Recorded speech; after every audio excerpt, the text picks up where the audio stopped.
Okay, तो analog circuits के question को 157 से कंटिन्यू करते हैं। यहाँ पे क्या पूछ रहा है, right what is the output signal okay of the following. अब यहाँ पे क्या देखना है कि Z1 तो ठीक है, ये जो इनपुट का सर्किट का हमारा रेजिस्टेंस है 10K, और यहाँ पे हमने इनपुट कहाँ दिया है, ये नॉन इन्वर्टिंग टर्मिनल पे दिया है, पॉजिटिव पे दिया है, तो ये भी हमें ध्यान रखना पड़ेगा। 1 RMS वैल्यू है, VRMS 1 और 200 किलोहर्ट्ज़ की फ्रिक्वेंसी। यहाँ पे Z2 में दो हमारे वैल्यूज़ अलग अलग, एक तो 40K का रजिस्टर है जो कि नॉर्मली हम यहाँ पे RF लगाते हैं, बट उसके संग पैरेलल में हमने 1 माइक्रोफेरेड का कैपेसिटर भी लगाया है। तो यहाँ पे Z हमें Z2 की जगह लगाना पड़ेगा जो भी हमारी वैल्यूज़ होगी। तो वोल्टेज इन क्या हो जाएगा 1 + RF/R1 जो हमारा नॉर्मल होता था जब हम किस पे इनपुट देते थे, जब हम इस पे इनपुट देते थे। ओके, जब इस साइड पॉजिटिव साइड पे इनपुट देते हैं तो आपका V आउटपुट क्या हो जाता है VI और 1 + आपका RF/R1 ये फॉर्मूला लगता है। और अगर नेगेटिव साइड पे देते हैं तो आपका V आउटपुट इज आपका -VI और RF/R1, तो ये होता है। ओके, तो ये हमारा ये 1 + Z2। अब यहाँ पे इनकी अलग अलग वैल्यूज लगानी पड़ेंगी। Z2 क्या है कि एक तो आपका ये पूरा ये क्या है XC क्या निकाला है 1/2πfC, ये देखो C की वैल्यू ये 2πf सब इसमें आ गया, और पैरेलल 40K किलो ओम के, और ये Z2 10 किलो ओम। तो ये सब कुछ सॉल्व करके ये आपका Z2 कुल मिला के आपका 0.8 ओम के करीब करीब आ रहा है। उसको आप डिवाइड करोगे 10 किलो ओम से तो वो आपका आ जाएगा 0.8 × 10⁻⁻⁴। इससे आप ये गेन निकालोगे तो गेन आपका 1 पॉइंट आ जाएगा समथिंग। इसका मतलब ये आपका लगभग बराबर ही आ गया, तो यहाँ पे कोई गेन नहीं होगा, तो वोल्टेज फॉलोअर सर्किट टाइप का हो जाएगा कि आपने V इनपुट जो दिया है सेम आपको 1 VRMS आपको आउटपुट में मिल रहा है लगभग। उसके बाद यहाँ की बात करते हैं, the circuit is with an ideal proportional amplifier with 10 ± 10 volt supply, the output voltage is, तो 10 वोल्ट सप्लाई यहाँ पे दिए ± 10 वोल्ट सप्लाई, ठीक है। आइडियल ओपैम है, आउटपुट वोल्टेज हमसे पूछा है। अब यहाँ पे क्या है, एक तो ये RF तो है ही, एक यहाँ पे सप्लाई के लिए ये 20 मिली वोल्ट यहाँ जोड़ दिया है, और ये नेगेटिव साइड में चल रहा है दोनों इन्वर्टिंग साइड में, और यहाँ ये 2 किलो ओम का है। ओके, तो यहाँ पे V output V positive V negative और 0 वोल्ट के इक्वल हो जाएगा, है ना। हमने क्या किया, यहाँ पे हमने 0 वोल्ट है क्योंकि वर्चुअल ग्राउंड से यहाँ पे भी 0 कर दिया, और इसको एक नोड मान लिया, इसको A मान लिया, तो A पे हमने क्या लगा दिया नोडल, तो ये क्या हो गया आपका VA माइनस, और VA आपका 0 वोल्ट है, ये पूरा 0 वोल्ट है, तो VA माइनस आपका 20 millivolt upon 1 kilo ohm, फिर आपका VA माइनस आपका 40 millivolt upon 2 kilo ohm, और आपका VA minus V out upon 10 kilo ohm, ये सब करके 0 करके, अब VA तो 0 है तो ये आपका -20 -40 और नीचे इनकी जो भी वैल्यूज़ हैं इनको सॉल्व करके केवल V आउटपुट हमें निकालना है। तो देखो यही हमने किया है, 0 -20 0 -40 0 V आउट, और अपना 1K और 2K और 10K इसको सॉल्व करके आपका -400 मिली वोल्ट आपका V आउटपुट आ जाएगा। तो देखो ओपैम के क्वेश्चन में बहुत ज़्यादा ज़रूरी है नोडल आपका बहुत अच्छा होना चाहिए। नोडल अगर आपको लगाना आता है तो फिर आसानी से आप सॉल्व कर सकते हैं। ओके, नेक्स्ट चलते हैं 159 में, for a voltage follower circuit. एक वोल्टेज फॉलोअर सर्किट के लिए पूछ रहा है यूजिंग ओपैम, क्या चीज़ सही है, तो इनपुट इम्पिडेंस हमारा बहुत ज़्यादा होना चाहिए। Okay, input impedance is very large, और आउटपुट इम्पिडेंस जो आपका है तो वो आपका काफ़ी स्मॉल होना चाहिए, तभी एक वो वोल्टेज फॉलोअर सर्किट की तरह काम करेगा। मतलब आपका V आउटपुट लगभग V इनपुट के आपके इक्वल हो जाएगा, इसको वोल्टेज फॉलोअर सर्किट कहते हैं। तो आपका जो इनपुट इम्पिडेंस है तो Z इन आपका काफ़ी लार्ज मतलब इन्फिनाइट होना चाहिए। अगर आइडियल वैल्यू बोलें तो Z आउटपुट आपका 0 होना चाहिए, तो ये याद रखेंगे वोल्टेज फॉलोअर सर्किट के लिए। उसके बाद 160 पे आते हैं, op amp base inverting amplifier has a gain of 10, इसका गेन 10 है, बैंडविड्थ इसकी 100 किलो हर्ट्ज़ है। If the gain of the amplifier is reduce to unity, मतलब 10 गुना कम कर दिया, पहले 10 था अब उसको 1 कर दिया तो 10 गुना कम कर दिया, तो आपका बैंडविड्थ क्या होगी आपकी 10 गुना बढ़ जाएगी। गेन बैंडविड्थ प्रोडक्ट होता है, गेन बैंडविड्थ प्रोडक्ट हमेशा कांस्टेंट रहता है, ठीक है, ये वही बात बोली थी गेन बैंडविड्थ प्रोडक्ट, तो जो बिफोर है गेन बैंडविड्थ प्रोडक्ट वही आपका आफ्टर रहेगा। ओके, तो पहले आप देखो कि 10 × 100 किलो हर्ट्ज़ कितना हो गया आपका 1 मेगाहर्ट्ज़ था, तो ऐसी बाद में अगर ये आपका 10 से 1 कर दिया है तो फिर ये वैल्यू आपकी 1 मेगाहर्ट्ज़ पड़ जाएगी। ओके, तो डायरेक्ट मल्टीप्लाई कर देंगे दोनों को, 10 गुना कम हुई तो वो 10 गुना बढ़ जाएगी, क्योंकि गेन और बैंडविड्थ प्रोडक्ट अगर कांस्टेंट है तो गेन बैंडविड्थ के इनवर्सली प्रोपोर्शनल है, ये रिलेशन भी आ जाता है।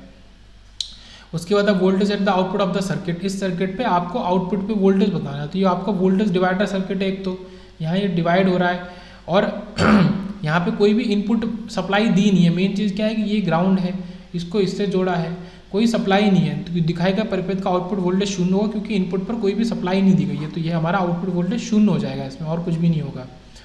ओके, उसके बाद आगे चलते हैं, ये एक 741 ओपैम के, ठीक है, अंदर का ब्लॉक डायग्राम है। क्लास ए बी टाइप का एम्पलीफायर है आपका। तो ये नॉन इन्वर्टिंग टर्मिनल, ये इन्वर्टिंग। तो डिफरेंशियल एम्पलीफायर पहले लगा होगा, उसके बाद आपका वोल्टेज एम्पलीफायर, फिर आपका एमिटर फॉलोअर जिसको हम लेवल शिफ्टर भी कहते हैं, और लास्ट में आपका emitter follower push pull out and current limiting circuit, ये जो लास्ट में। तो ये पूरा डायग्राम है। क्वेश्चन देख लेते हैं क्या पूछ रहा था। यहाँ पे पूछ रहे हैं कि inside 741 op amp the last functional block is. तो आखिरी फंक्शनल ब्लॉक आपका क्या होता है, तो class A B power amplifier होता है। ये एक फैक्ट है, इसको याद रखेंगे। तो 741 ओपैम के अंदर आपका जो फाइनल वाला ब्लॉक होता है, तो वो आपका क्या होता है, क्लास ए बी टाइप का पावर एम्पलीफायर होता है। ओके, फिर 162 पे आते हैं। यहाँ पे क्या कह रहा है कि in the op amp circuit Son in figure the voltage ratio we output upon we input. Actual में मतलब जो गेन है आपका वोल्टेज गेन, वो आपसे पूछ रहा है। We output upon we input क्या होगा, ये हमें यहाँ पे बताना है। अब यहाँ पे क्या है कि जो वी इनपुट है वो हमने दोनों उस पर दिया है, ये इधर भी इससे जा रहा है और इस पर भी जा रहा है। ओके, तो यहाँ पे किस तरीके से हमने सॉल्व किया है, वी आउटपुट के दो अलग अलग वैल्यूज निकालनी है वी आउटपुट की। ओके, एक वैल्यू तो क्या है कि इसको जब मैंने माना है कि ये नेगेटिव पे जा रहा है, तो ये क्या हो जाएगा, V output is equal to V input और माइनस और आर एफ अपॉन 1। देखो आर एफ ये और 1 ये, बस डायरेक्ट करना है, कोई दिक्कत नहीं है। जब ये नेगेटिव पे जाता है तो हमारा वी आउटपुट क्या होता है, हमारा minus V input R F upon R 1, ये फार्मूला सबको पता है। और जब पॉजिटिव साइड पे आप इनपुट देते हो तो वी आउटपुट क्या होता है आपका, वी इनपुट और 1 plus R F upon R 1। Okay, तो ये हो गया। अब यहाँ हमने क्या माना है, इसी वी इनपुट को पॉजिटिव साइड में मान रहे हैं, तो ये आपका क्या हो जाएगा 1 प्लस और ये आपका 2/1, ये तो वही रहेगा 1 प्लस 2/1। और यहाँ पे जो वोल्टेज है वो आपका 1/1 प्लस 1, ये आपका डिवाइड होगा। ओके, तो ये चीज़ यहाँ पे इंपॉर्टेंट है कि ये जो पॉइंट पे वोल्टेज है, इस पॉइंट पे जो वोल्टेज है ये आपका इस 1 और इस 1 के बीच में डिवाइड होकर तो ये 1/2 हो जाएगा। तो 1/2 इंटू ये पूरा वी आई सॉल्व करेंगे तो आपका वी नॉट अपॉन वी आई कुल मिला के क्या आ गया आपका -0.5 आ गया। ओके, तो यही आपका -0.5 आंसर हो जाएगा, 0.5 प्लस का नहीं, -0.5 आपका आंसर हो जाएगा। तो अच्छा क्वेश्चन था। उसके बाद बात करते हैं, ये तो देख लिया inside 741 op amp a class A B power amplifier होता है। फिर बात करते हैं इसकी, assume the op amps in the figure to be ideal. इसमें दो ओपैम लगे हुए हैं, एक ये ओपैम है और एक ये ओपैम है, दोनों आइडियल बोल रहा है। If the input signal V I is of a sinusoid 2 volt peak to peak, अगर इनपुट वोल्टेज आपका 2 वोल्ट पीक टू पीक का है विद 0 डीसी कंपोनेंट, उसके अंदर कोई डीसी कंपोनेंट नहीं है, तो आउटपुट सिग्नल आपका क्या होगा, तो आउटपुट सिग्नल यहाँ पे आपका ट्रायंगुलर वेव होगा। मतलब इनपुट में हम क्या दे रहे हैं, आप साइन वेव दे रहे हो, ये याद रखेंगे, इनपुट पे आप साइन वेव दे रहे हो। अब वो आपका 1 वोल्ट पीक टू पीक है, मतलब 1 इधर है और -1 इधर है, 2 वोल्ट पीक टू पीक है एक्चुअल में। Okay, 2 volt peak to peak है। अब आपको आउटपुट में क्या मिलेगा, आपको इसी के रिगार्डिंग आपको ट्रायंगुलर वेव मिल जाएगी, ये याद रखेंगे। ओके, तो ट्रायंगुलर वेव मिल जाएगी ये दो आउटपुट वाले क्वेश्चन में, तो इसको स्टार मार्क भी किया हुआ है, इसको याद कर लेंगे। ये साइन वेव देंगे 2 वोल्ट आपकी पीक टू पीक, मतलब 1 वोल्ट ऊपर -1 वोल्ट नीचे, और आपको ट्रायंगुलर वेव बना देगा उसको। नेक्स्ट क्वेश्चन में आते हैं, यहाँ पे क्या कह रहा है, an op amp is ideal except for finite gain and CMMR। एक ओपैम आइडियल है लेकिन उसका गेन फनाइट और CMMR की फनाइट वैल्यूज है। मतलब वैसे तो आपका CMMR कितना होना चाहिए, इन्फिनाइट होना चाहिए। ओके, तो given the open loop differential gain AD की वैल्यू 2000 है, CMRR की वैल्यू 1000 है। अब यहाँ से हम ACM को निकाल सकते हैं। Into the non inverting terminal इस 5 पॉइंट, ठीक है, यहाँ भूल गए, इनपुट बोल रहा है, तो इनपुट हमारा 5.001 वोल्ट है नॉन इन्वर्टिंग टर्मिनल पे, and the input to the inverting terminal is 4.999 volt, और जो इनपुट दे रहे हैं इन्वर्टिंग टर्मिनल पे वो इतना है। The output voltage of the ओपैम हमें निकालना है। तो देखो पहले तो हम AC निकालेंगे जो हमने जिक्र किया था, तो AC आपका कितना आ गया, AD अपॉन CMRR, तो ये आपका 2 आ गया। फिर हम यहाँ से VC वोल्टेज निकालेंगे, तो V1 आपका V कॉमन वोल्टेज जो होता है, ये तो आपका हो गया ACM, इसको एक कॉमन मोड गेन भी बोल देते हैं। फिर आपका VC, ये क्या होता है, VC या VCM आपका कॉमन वोल्टेज, तो V1 प्लस V2 अपॉन 2, जो दोनों वोल्टेज दिए हैं उसका आधा, तो ये अलग अलग वोल्टेज दिए थे, ये 5.001, ये 4.999, लगभग वो एक इर्द गिर्द दिए थे, तो इनका एवरेज आपका कितना आ जाएगा, 5 वोल्ट आ जाएगा। फिर आप डिफरेंशियल वोल्टेज निकालो, इनके बीच में डिफरेंस क्या है, देखिए काफ़ी इंपॉर्टेंट क्वेश्चन है, डिफरेंट तरीके क्वेश्चन है। इनके बीच में डिफरेंस क्या है, इनके बीच में डिफरेंस बहुत छोटा है, 0.0002। अब देखो यहाँ पे ये बहुत इंपॉर्टेंट है, स्टार मार्क भी क्या है कि आपका जो वी आउटपुट का फाइनल फार्मूला होता है इस तरीके के क्वेश्चन में, तो आपका VC into AC plus VD into AD, तो ये आपका VC 5 वोल्ट है, AC आपका 2 हमने निकाला है, VD हमको ये भी निकाला है डिफरेंस, और AD हमको गिवन है, तो ये कुल मिला के 10 + 14 से 14 वोल्ट आ जा रहा है। GRD का क्वेश्चन था, काफ़ी इंपॉर्टेंट क्वेश्चन था। तो इस फॉर्मूले को, ये जो आपको दो अलग अलग निकालने पड़ेंगे, एक तो VC निकालना पड़ेगा और एक आपको वी डी निकालना पड़ेगा जो डिफरेंस वोल्टेज है V1 माइनस V2। तो ये आपको यहाँ निकालने ज़रूरी है और इनको फिर ऐड इसी इनके पर्टिकुलर गेन में मल्टीप्लाई करके इनको ऐड करना पड़ेगा। तो काफ़ी अच्छा क्वेश्चन हो गया।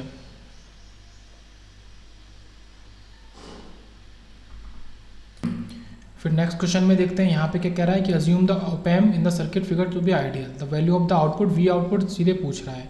आपको सर्किट दिया है, यहाँ पे वी इनपुट दे रहा है किस पे, पॉजिटिव साइड पे आपका है नॉन इन्वर्टिंग टर्मिनल पे, और इन्वर्टिंग टर्मिनल आपका ये जो ग्राउंड है। ओके तो मैंने क्या कहा कि ओपैम के क्वेश्चंस में नोडल बहुत इंपॉर्टेंट है। तो ये आपको इस पॉइंट पे आपको पहले तो वोल्टेज पता होना चाहिए। तो हमने यही किया कि इस पॉइंट पे हमने वोल्टेज को Vx माना और वही फिर Vx ऊपर हो जाएगा और हमने इसको सॉल्व कर लिया। और यहाँ पे इन तरह के क्वेश्चन में एक चीज़ आपने देखी होगी, जब आप यहाँ पे देते हैं ये और नीचे ये एक अलग से रेजिस्टेंस लगा दिया, तो इस जो Vx है वो क्या होगा, वो आपका 2/2 + 3 Vi होगा, मतलब ये डिवाइड होता है। यहाँ पे हमने वोल्टेज डिवीजन रूल लगाया कि Vi 3 और 2 में डिवाइड होकर कैसा बन रहा है, और Vx जो है वो आपका क्या है, असल में आपका Vx 2 वोल्ट के अक्रॉस जो वोल्टेज है वो है, 2 किलो ओम के अक्रॉस जो वोल्टेज है ये आपका Vx है, जो 2 किलो ओम के अक्रॉस आपका वोल्टेज है। तो अगर हम निकालना चाहें Vx तो क्या निकलेगा, Vi, और किसके अक्रॉस है 2, और टोटल क्या है 2 + 3 5। तो यही आ गया, देखो ये आपका Vx = 2/5 Vi, ये आ गया आपका सॉल्व करके ये आया। अब V आउटपुट क्या होगा आपका 1 + RF/R, क्योंकि हम ये V आउटपुट इस पर दे रहे हैं तो हमें ऊपर वाले इससे कोई मतलब नहीं है, इससे कोई भी मतलब नहीं है, हमें इससे मतलब है। बट ऊपर वाली जो वैल्यूज़ हैं आप ये समझो बहुत मतलब थोड़ा वैसी चीज़ें ट्रिकी कि आप इनपुट तो पॉजिटिव वाले टर्मिनल पे दे रहे हो, बट जो आपका फीडबैक लगा है वो आपका नेगेटिव टर्मिनल पे, और उन्हीं वैल्यूज़ को हमें लेना पड़ेगा। तो हमने लिया 1 + 9/1 इंटू आपका Vx, जो हमने Vx सॉल्व करके क्या लाया 2.5 Vi। तो ये 2.5 Vi और ये सॉल्व हो क्या आया 10, तो ये आपका दे देगा 4 Vi। तो देखो डायरेक्ट आपका आंसर आ गया। तो जो बहुत छोटे छोटे कॉन्सेप्ट हैं कि आपने इनपुट को अगर पॉजिटिव टर्मिनल पे लगाया है तो आपको क्या फॉर्मूला लगाना है, नेगेटिव पे लगाया है तो क्या लगाना है, फीडबैक का रेजिस्टेंस की वैल्यू आपको क्या क्या लेनी है, कहाँ पे क्या होगा, यहाँ पे आपको नोडल लगाना पड़ेगा और यहाँ उसके इक्वल करना पड़ेगा, ये सारी चीज़ें। ओके, उसके बाद आता है the feedback scheme use in simple ओपैम based non inverting amplifier. तो फीडबैक स्कीम जो simple ओपैम based non inverting amplifier में हम यूज़ करते हैं, कैसा कि नॉन इन्वर्टिंग एम्पलीफायर में यूज जो हो रही है तो वो हमारी क्या हो गई, ये ऊपर है शंट सीरीज, ठीक है, हो गया। तो ये फैक्ट की तरह है। तो ये इंपॉर्टेंट है समझना कि ये जो नॉन इन्वर्टिंग की बात कर रहा है कि नॉन इन्वर्टिंग एम्पलीफायर में हम क्या यूज कर रहे हैं, शंट और सीरीज, हाँ शंट सीरीज टाइप का फीडबैक यूज कर रहे हैं। ओके, तो ये इंपॉर्टेंट है समझना। नॉन इन्वर्टिंग का मतलब आपका पॉजिटिव टर्मिनल पे, जैसे ये ओपैम है,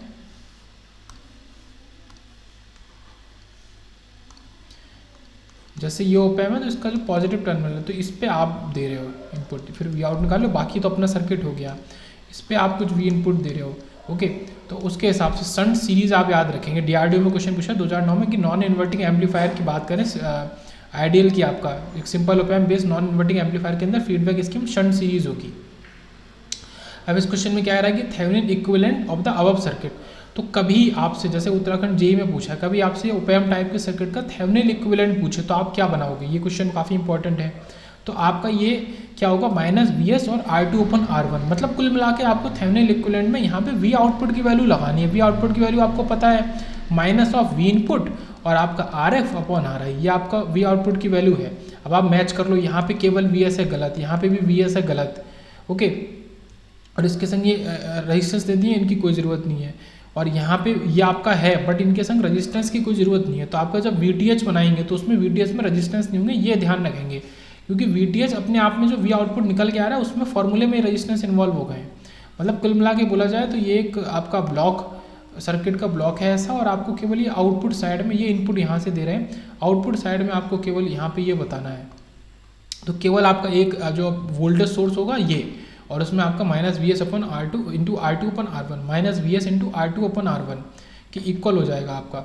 ओके, ये क्या होगा, एक VTH या फिर थेवेनिन इक्विवेलेंट सर्किट, ठीक है, इस ओपैम का, जहाँ पे केवल एक सोर्स वोल्टेज है, R1 है, R2 है, और आप ये इन्वर्टिंग टर्मिनल पे, ये क्या है, इन्वर्टिंग टर्मिनल जो इन्वर्ट कर दे, मतलब नेगेटिव वाला इन्वर्ट कर दे, पॉजिटिव वाला इन्वर्ट नहीं करे, नॉन इन्वर्टिंग, इस पर आपने अप्लाई किया है। उसके बाद आता है 173 में the loop gain of a Schmitt trigger is always. तो ये बहुत ही अच्छा क्वेश्चन है, इंपॉर्टेंट क्वेश्चन है कि लूप गेन किसकी बात कर रहा है, स्किमिट ट्रिगर की, कि स्किमिट ट्रिगर का लूप गेन आपका ऑलवेज ग्रेटर देन 1 होना चाहिए। ओके, हमेशा 1 से ज़्यादा होगा। तो ये आपका स्किमिट ट्रिगर का डायग्राम भी दे दिया। यहाँ पे वोल्टेज डिवाइडर के लिए हम 2 ये रजिस्टर लगाते हैं R1 R2, और ये आपने पॉजिटिव टर्मिनल से जोड़ा हुआ है इसको फीडबैक में, और ये रजिस्टर के थ्रू वोल्टेज डिवाइड हम करते हैं। ये आपका स्किमिट ट्रिगर है, इसका वोल्टेज गेन हमेशा 1 से बड़ा होना चाहिए। ओके, ये वैल्यू याद रखेंगे पॉइंट। उसके बाद जैसे 171 में the basic storage element digital system में फ्लिप फ्लॉप, ये तो सभी को पता है, इसमें कोई क्वेश्चन वाली बात नहीं है। फिर एक आइडियल ओपैम्प जो होता है वो कैसा होता है, एक ideal voltage control voltage source होता है, इसमें सारी चीज़ वोल्टेज वाली आ जाती हैं। तो ये आपका कैसा हो गया, यह हो गया आपका VCVS, voltage control voltage source.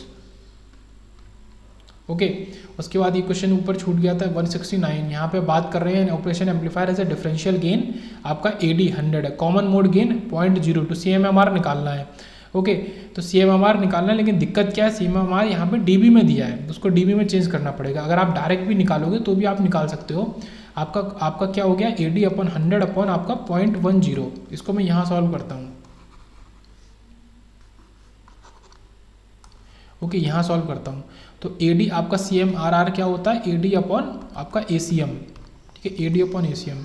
तो आपका AD 100 अपॉन 0.10, ये आपको क्या बना देगा, ये मान लो 0.1 है, आपको 1000 बना देगा। तो 1000 हो गया, 1000 के हिसाब से अगर देखें तो ये कितना हो जाएगा आपका 80 dB हो जाएगा।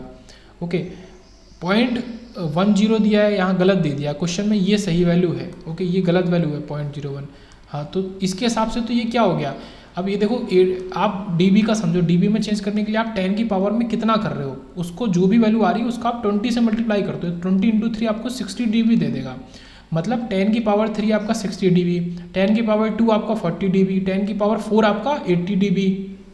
ओके, तो अगर यहाँ पे ये 0.1 की जगह ये जो ये दिए इसको गलत मान के 0. ये लेते हैं 0.01, तो ये आपका 10,000 हो जाएगा अगर यहाँ पे 0.01 होता।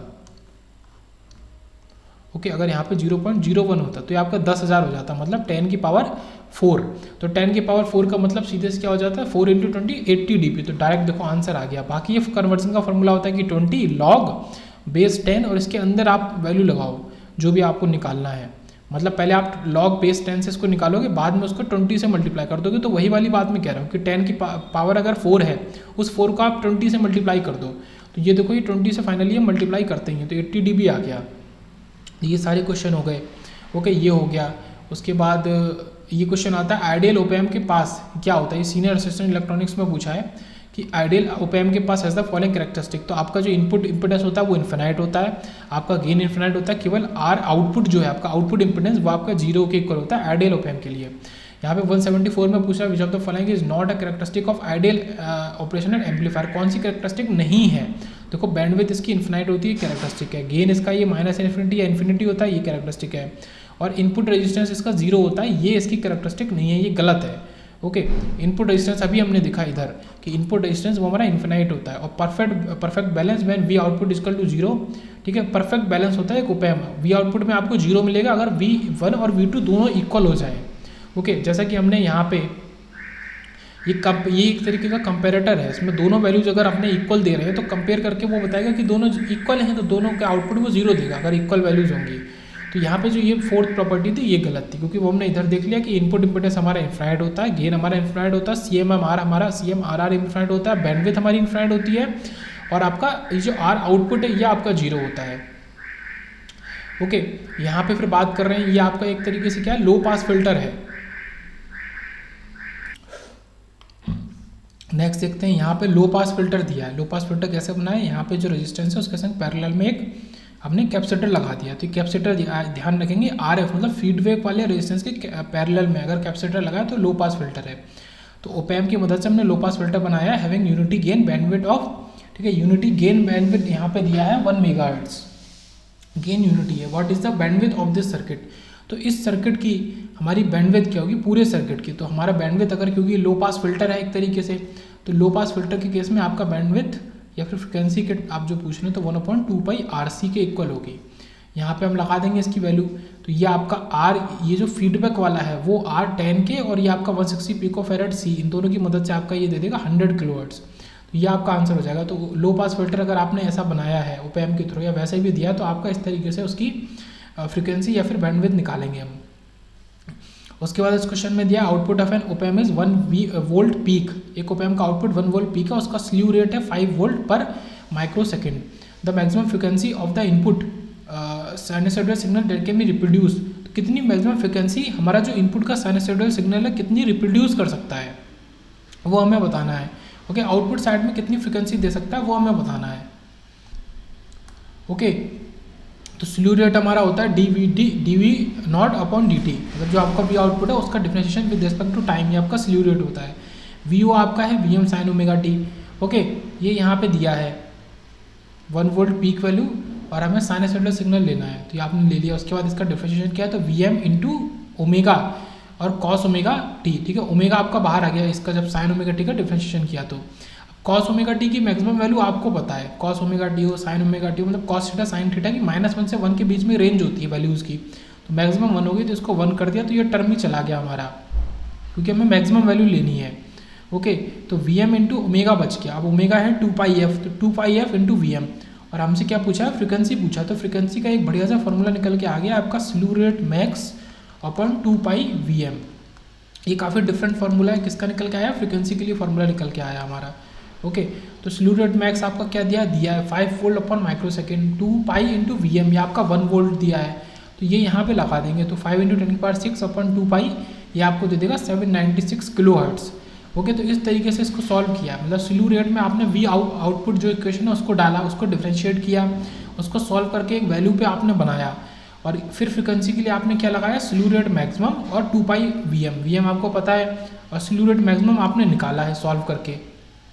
ओके, तो फ्रीक्वेंसी आपकी slew rate maximum upon 2π/Vm की इक्वल होगी।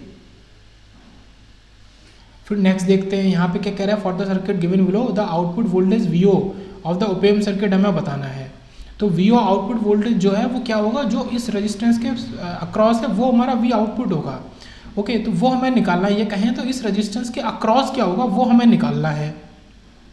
ओके, और ये वी आई हमें दिया है, इस पूरे में वी आई है, तो इसको हम कैसे करेंगे, यहाँ पे हम नोड लगाएंगे। यहाँ पे मान लो कि आई, क्योंकि इस वी आई है, इसके थ्रू आपका करंट I1 जा रही है, और वो यहाँ पे जो करंट है वो आपकी I2 जा रही है। अब KCL लगाने पे हमें पता चला I1 और I2 इक्वल हैं, क्यों, देखो वो भी समझो, ये 0 वोल्टेज है, यहाँ पे कोई करंट है नहीं, और आपका ग्राउंड से, वर्चुअल ग्राउंड से ये भी 0 वोल्टेज हो जाएगा, तो जो करंट इधर से जा रही है वो ऊपर चढ़ जा रही है, वो यहाँ तो मतलब कभी भी ओपैम के थ्रू तो करंट ये जा ही नहीं रही है। ओके, तो I1 I2 के इक्वल हो गया। I1 क्या है, इसी वोल्टेज को आप VI मान लो। ओके, ये VI है, यही वोल्टेज इधर है, तो VI/10, और ये क्या है, ये आपका V है, आपका इस साइड में आउटपुट साइड में V, तो और ये VO अलग है और ये V अलग है, तो V/50 माइनस V/50, तो इन दोनों को इक्वल करेंगे तो V = -5VI। मतलब यहाँ पे जो V है वो किसके इक्वल आ गया, आपका -5VI के इक्वल आ गया, ये आप यूज़ करेंगे। तो जब ये -5VI के इक्वल आ गया, अब आप फिर से लगाएंगे, आप किस नोड V पर, ये जो नोड है इसका, इसके नोड पे, ठीक है, इस नोड को B मान लेंगे, यहाँ पे नोड B, यहाँ पे आप नोडल लगाएंगे, और यहाँ से आपने अलग अलग देखो 2 करंट ले ली, एक तो ये आपने I4 मान ली और ये I3 मान ली, मतलब एक करंट तो इस 10 ओम में जाएगी, एक इस 10 ओम में जाएगी, और ये I2 करंट ही डिवाइड होगी। ओके, तो I2 = I4 + I3, ये काफ़ी मतलब बड़ा क्वेश्चन है। -V/50 I2 जो कि हम पहले पता है, इधर क्या हो गया, V - V0/10 और V/10, जो भी इसकी वैल्यूज़ बननी है I4 I3 की उनको बना लिया, तो ये इससे हमारा रिलेशन आ जाएगा V और V0 में, तो V0 आ गया 11/5V। अब V हमें VI के फॉर्म में पता है, और V0 को भी हमें in the terms of VI के निकालना है, तो ये हमारा 11/5 × -5VI जो हमने सॉल्व किया, तो इससे क्या दे देगा, -11V। तो यहाँ पे कुल मिला के देखा जाए तो पूरा नेटवर्क का क्वेश्चन था ये, -11VI आ रहा है, तो कुल मिला के नेटवर्क का पूरा क्वेश्चन था यहाँ पे, इसका तो ज़्यादा कुछ लग नहीं रहा था कॉन्सेप्ट हमारा एनालॉग सर्किट या ओपैम का। उसके बाद यहाँ पे हमारा आता है 178, तो इसमें क्या कह रहा है, given the output of the following non inverting summing amplifier, ये नॉन इन्वर्टिंग और समिंग एम्पलीफायर है, यहाँ पे ये अलग अलग वोल्टेज दिए हैं उनको, ये नेगेटिव टर्मिनल पे उनको ये सम करके और फिर उसका हाफ कर देगा। ओके, तो ये non inverting summing amplifier, the relation between RF and R in the circuit, तो RF और R का रिलेशन हमें बताना है। तो एक्चुअली में यहाँ पे थोड़ा सा इनने मिस्टेक करी है, ये जो R है ये वाला ये RF है ना, ये फीडबैक में है, और ये आपका आर है। तो ये आर और आर एफ का आपको वो बताना है, वी आउटपुट आपको दे ही दिया है, तो आर एफ यहाँ पे आर के इक्वल होगा, दोनों सेम वैल्यू के होंगे, तो फिर ये इस तरीके से आपका ऐड हो सकता है। उसके लिए हमने क्या किया है कि इस पॉइंट पे आपने KCL लगा दिया। ओके, इसका मतलब क्या है कि ये जो वोल्टेज है यहाँ का Vx, वही वोल्टेज यहाँ का है, इस पॉइंट का Vx है, और यहाँ पे नोडल लगाओगे आप, तो आपका ये VO और ये Vx के फॉर्म में, और फिर Vx इनके फॉर्म में, V1 और V2 के फॉर्म में आप लिख सकते हो। तो जब आप लिखोगे तो ये कुछ ऐसा हो जाएगा आपका, ये क्या हो जाएगा आपका V1 minus V upon are, क्योंकि सारे के सारे वैल्यूज़ इनकी क्या है, ये जो रेजिस्टेंस है इनकी वैल्यू सारे की R है, तो V2 upon V upon R, V3 minus V upon R, V4 minus V upon R, ये भी V2 minus V upon R था। ओके, यहाँ से हम निकालेंगे तो सबका सम आ जाएगा 4 वोल्ट, सबका सम आ जाएगा आपका 4 वोल्ट। ओके, यहाँ पे V पॉजिटिव जो टर्मिनल पे हम देते हैं तो उसका फॉर्मूला क्या होता है, इसका देखो वही जो फॉर्मूला होता है उसको हमने लगाया है कि V पॉजिटिव पे देते हैं तो आपका V इनपुट और आपका 1 plus R F upon R. Okay, अब इसको क्या लिख सकते हैं आप लिख सकते हैं V input is equal to, ये V पॉजिटिव तो यहाँ पे है, मतलब हम V आउटपुट निकाल रहे हैं ना, तो ये VI लिखो चाहे उसको VI लिखो चाहे उसको VI equal to V positive लिखो, मतलब इसका मतलब है कि जो इनपुट जो हम पॉजिटिव टर्मिनल पे दे रहे थे, तो VI किसके इक्वल हो गया आपका VO, और ये क्या दे देगा ऊपर RF प्लस आर, तो ये R ऊपर चला जाएगा और RF प्लस आर नीचे आ जाएगा। ओके, क्योंकि इसको पूरे को हमने इधर भेजा है, अगर आप समझ पा रहे हो तो हमने क्या किया है, इस पूरे टर्म को उठा के इधर भेज दिया है। ओके, VI की वैल्यू निकाली है, तो ये क्या हो जाएगा V output into R upon RF plus R. देखो यहाँ पे यही चीज़ है, V प्लस क्या है आपका V आउटपुट और into R upon RF plus R. तो ये जो फॉर्मूला होता है कि V output is equal to VI और into 1 plus RF upon R, ये इसी के इक्वल है, कुछ भी नया नहीं है यहाँ पे। तो यहाँ से ये तो V पॉजिटिव निकाला, और इसी को हम देखेंगे V नेगेटिव के थ्रू, तो ये क्या है V1 plus V2 plus V3 plus V4 upon 4। तो ये वैल्यू कब देगा, ओके, तो ये वैल्यू कब देगा वो हमें चेक करना है। यहाँ पे एक चीज़ और समझें, ये जो पूरी वैल्यू है 1/4, ये इसको हम किस तरीके से लिख सकते हैं, इसको हम लिख सकते हैं VO अपॉन 2। क्यों, क्योंकि ये देखो ये क्वेश्चन में दिया था कि V आउटपुट जो है वो आपका V1 plus V2 plus V3 plus V4 upon 2 के इक्वल था। अब अपॉन 2 के तो ये इक्वल था, यहाँ पे 4 है, तो एक 2 हमारा बच जाएगा अब भी। इसका मतलब क्या है कि अगर आप VO को देखो 1/2 बाहर रखो और इसको क्या लगा दो V1 plus V2 plus V3 plus V4 और अपॉन 4 कर दो, सॉरी अपॉन 2 कर दो, तो ये 2 और 2 4 दे देगा, तो ये फाइनली इसी के इक्वल आ जाएगा आपका। ओके, ये जो चीज़ है इसी के इक्वल आ जाएगी, इसको हम V0 अपॉन 2 लिख सकते हैं। ओके, तो अब V आउटपुट और V प्लस और V नेगेटिव दोनों इक्वल होने चाहिए, ये है V प्लस और V नेगेटिव इक्वल होने चाहिए। इसका मतलब कि V प्लस क्या है आपका V0 upon R plus RF equal to आपका VO अपॉन 2, ये जो है इसके इक्वल होना चाहिए। अब आप बताओ कि ये इसके इक्वल कब हो सकता है, ये दोनों चीज़ें कब इक्वल हो सकती हैं, जब आपका R RF के इक्वल हो जाए, है ना।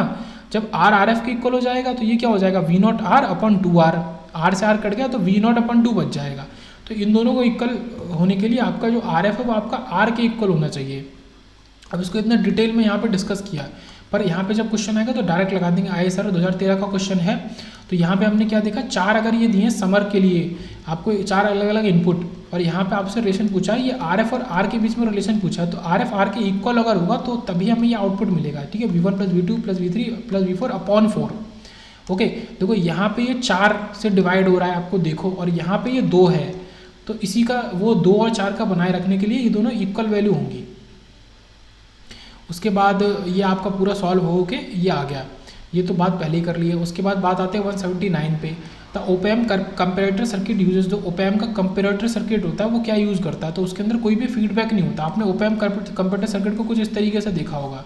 ओके, कुछ इस तरीके से आप दोनों उस पर अलग अलग वैल्यू देते हैं, जिनको हम जैसे VA और VB, तो इनको कंपेयर कराते हैं, फिर हमें ये हमारा लगा हुआ है, ठीक है, +15 -15 VCC, तो इसके हिसाब से कंपेयर करके जो भी वैल्यू देता है, तो यहाँ पे कोई फीडबैक नहीं होता। तो ये याद रखेंगे, ओपैम कंपेरेटर सर्किट में कोई भी फीडबैक नहीं होता हमारा। उसके बाद गेन बैंडविड्थ प्रोडक्ट, सबको पता है कि गेन बैंडविड्थ प्रोडक्ट हमेशा कांस्टेंट रहता है, तो गेन हमारा बैंडविड्थ के इनवर्सली प्रोपोर्शनल। अब यहाँ पे क्या किया है कि 2 अलग अलग गेन की वैल्यू दे दी है, एक 20 एक 1, और बैंडविड्थ की एक वैल्यू दे दी है 50, एक वैल्यू हमें निकालनी है। अब क्योंकि क्या है कि एक दूसरे के इनवर्सली प्रोपोर्शनल है, तो यहाँ पे G1 ऊपर होगा, तो यहाँ पे B बैंडविड्थ 1 नीचे होगी, इक्वल टू यहाँ पे आपका मैं बोलूँ G2 इधर होगा तो बैंडविड्थ 2 आपका इधर ऊपर होगी क्योंकि इन्वर्सली प्रोपोर्शनल है। अब यहाँ पे 4 वैल्यू हैं, 3 आपको पता है, एक आपको निकालनी है, तो वो एक आपने सॉल्व करके 1 मेगाहर्ट्ज निकाल ली। तो ये कोई उतना हार्ड क्वेश्चन नहीं था। ओके, और आगे चलते हैं। पहले क्वेश्चन 182 देख लेते हैं। For a voltage follower circuit using an op amp which of the following is true. तो यहाँ पे क्या चीज़ हमारा सही है? देखो यहाँ पे चारों ऑप्शन में अलग अलग वैल्यूज दिए, इनपुट इम्पीडेंस और आउटपुट इम्पीडेंस की। तो इनपुट इम्पीडेंस हमारा काफ़ी बड़ा होना चाहिए, और अगर आइडियल ओपैम्प की बात करें तो हमारा इनपुट इम्पीडेंस इन्फिनाइट होना चाहिए, और प्रैक्टिकल की बात करें तो बहुत बड़ा होना चाहिए, और आउटपुट इम्पीडेंस की वैल्यू काफ़ी हमारी छोटी होनी चाहिए। तो ये चीज़ है यहाँ पे, तो ऑप्शन बी ही हमारा ठीक हो जाएगा। उसके बाद बात करते हैं क्वेश्चन नंबर 181 की।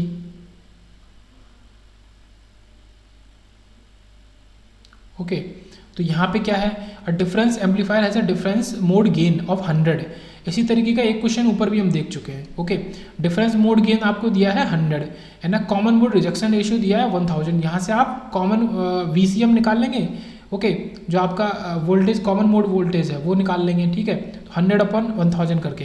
If the two applied input voltages are V1 और V2, दो applied input voltage V1 V2 हैं अलग अलग, then the output voltage will B.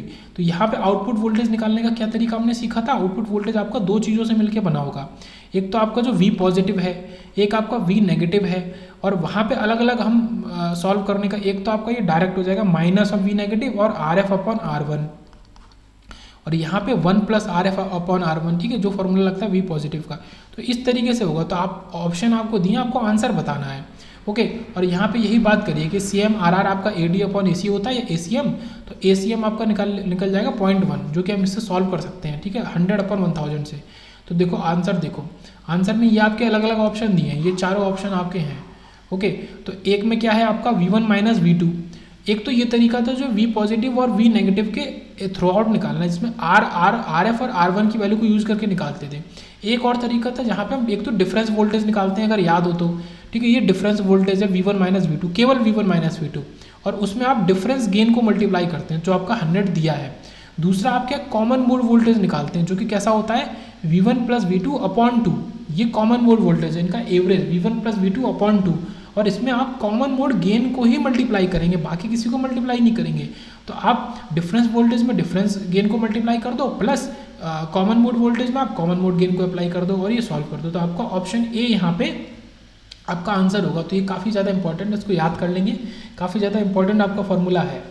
Okay, उसके बाद आते हैं क्वेश्चन नंबर 183 पे। What is the equation for the close loop gain of the operational amplifier circuit Son if it is known that the open loop gain of the op-amp is G।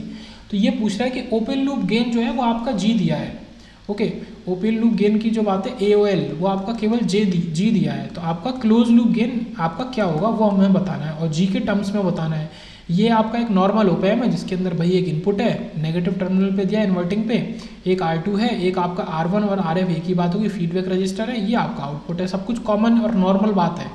अब आपको open loop gain तो दिया है G, मतलब जब कोई loop नहीं है, जब, तो आपका यहाँ पे क्लोज लूप गेन बताना है इन टर्म्स ऑफ G। तो ये आपका -G/R1, सॉरी G/R1, इसको अलग से लिखते हैं।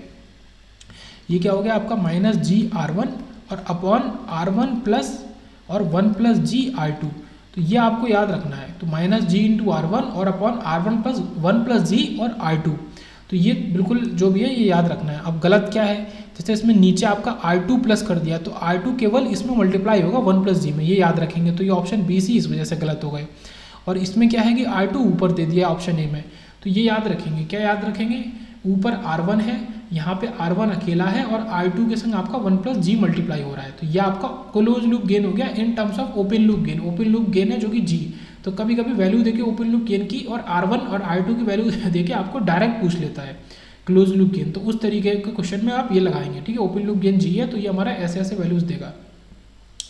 ओके, ये आपका यहाँ पे दिया भी है, ये पूरा सॉल्यूशन भी है, कैसे कैसे होगा उसको करने की ज़रूरत नहीं है। तो -G/R1, R1 + 1 + G/R2, ये आपका हो गया close loop gain in terms of open loop gain.